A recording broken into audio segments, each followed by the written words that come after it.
Morning everyone. এতিয়া time হ'ল 5:30।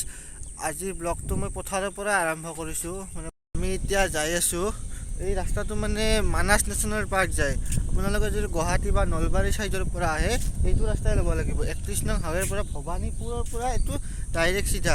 এটা সেইফালেদি গৈছে, আমাৰ ঘৰৰ সন্মুখেদি গৈছে, কিন্তু সেইটো একদম চিধা হয় 2 কিলোমিটাৰমান শ্বৰ্ট হয়। কিন্তু সেই ৰাস্তাটো আধাৰ পৰা হোৱা নাই, মানে BTADখিনি হৈ গ'ল আৰু নন BTADখিনি এতিয়ালৈকে কামেই কৰা নাই।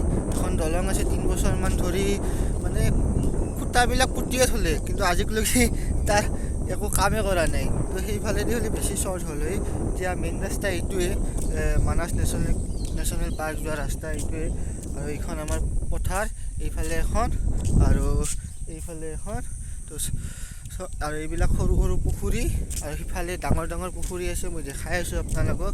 এতিয়া এটা মই ব্যতিক্ৰমী মাছৰ বজাৰ এখন দেখাই আছোঁ আপোনালোকক, চাই থাকিব। ব্যতিক্ৰমী বুলি এইকাৰণে কৈছোঁ, ইয়াত মানুহতকৈ বেপাৰীয়ে মাছ বেছিকৈ কিনে। মানে আপোনালোকে জানেই, এই যে ফিল্মবিলাকত দেখায় নিলাম হয় ঘৰবিলাক, তেনেকৈ মাছৰো নিলাম হয় ইয়াত।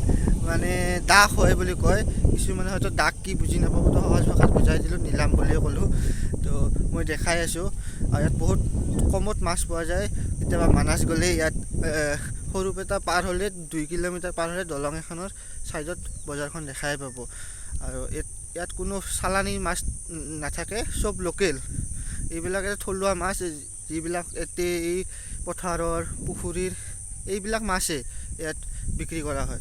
মানে ইয়াৰ পৰা বেপাৰীবিলাকে আপোনাক লাগে যে আপুনিও ল'ব পাৰে কম দামত, বহুত মানে লোকেল মাছ পোৱা যায়। ৰাতিপুৱা অলপ সোনকালে উঠিব ট্ৰাই কৰিবচোন, মানে ইমান ধুনীয়া ফ্ৰেছ বতাহ, অলপ ওলাই আহিব ফুৰিব, তাৰপিছত চাব দিনটো আপোনাৰ ভাল লাগি যাব। মানে মই মোৰ এক্সপিৰিয়েঞ্চৰ ফালৰ পৰা ক'লোঁ, মানে ৰাতিপুৱা সোনকালকৈ উঠিব, উঠি কিনে অলপমান বেছি নালাগে, আপোনাৰ গাঁওখন ঘূৰিলেই হ'ল, বা অলপ পথাৰ যদি আছে পথাৰত আহিলে হ'ল, বাছ।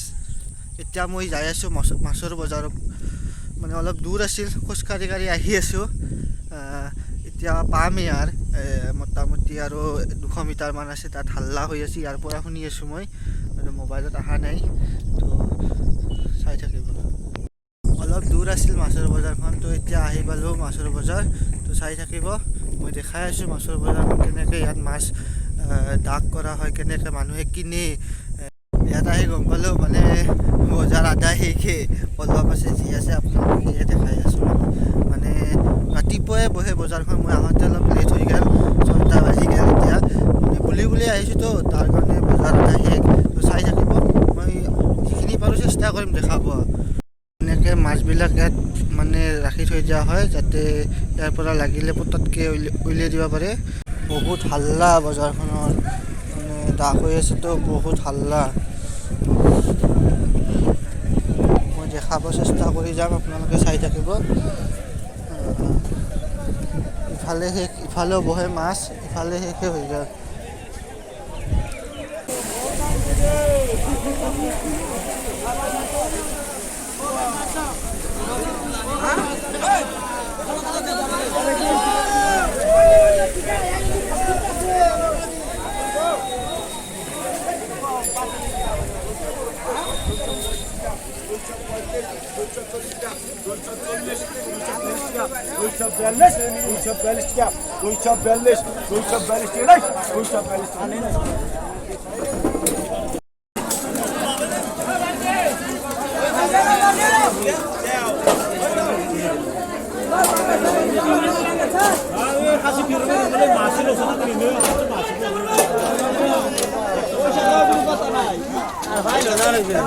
আপোনালোকে গমেই পালে, মানে বজাৰত মানে ইমান ভিৰ, মানে অলপ দেৰিও হৈছে। মানে ফাৰ্ষ্ট টাইম যিখিনি মাছ আছিল গোটেইখিনি বিক্ৰী হৈ গ'ল। তো আজি ছানডে আৰু অলপ মাছ আছে, তো মানুহৰ এটাৰ পৰা ভিৰ, মানে কাকো এৰি নেদেখালে এনেহেন হৈ আছে। তো তাৰ পৰা ভাবিলোঁ গুচি আহোঁ, এতিয়া অলপ মানে ইফালে আহোঁ আৰু আমাৰ গাঁওখনো দেখাব বিচাৰোঁ।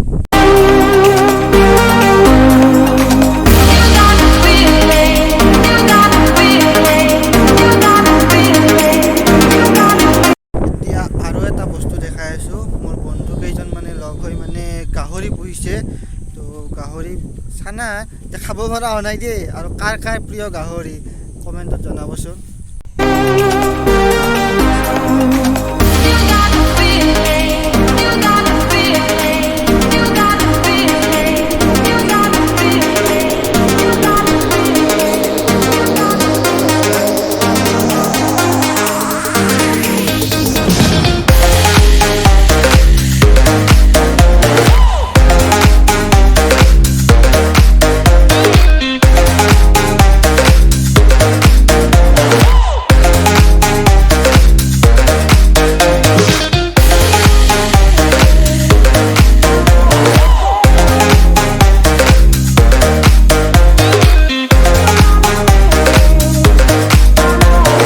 মই আজি 5 কিলোমিটাৰে খোজ কাঢ়িলোঁ। এতিয়া ভৰি বিৰাট বিষাই গৈছে। তো লাষ্ট মই গাঁওখন দেখাব আছে, আমাৰ গাঁওখন দেখাই কিনে ব্লগটো এণ্ড কৰিম।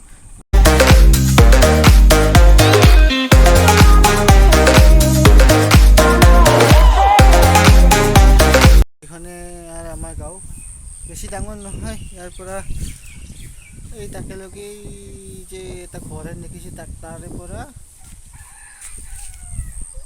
এই সেই ঘৰটোক লগি। তো বেছি ডাঙৰ গাঁও নহয়, কিন্তু আমাৰ গাঁওখনত চাওক প্ৰতি ঘৰ মানুহৰ আগে আগে নাৰিকল গছ। তো ভিডিঅ'টো যদি চাই ভাল লাগিছে লাইক কৰিব, কমেণ্ট কৰিব আৰু শ্বেয়াৰ কৰিব, আৰু নতুন যিবিলাক আহে সিহঁতে ছাবস্ক্ৰাইব কৰি দিব। আৰু নেক্সট ভিডিঅ' আহি আছে মোৰ ছিকিমৰ পৰা, তো চাই থাকিব আৰু চেনেলটো ছাবস্ক্ৰাইব কৰি দিব। বাই।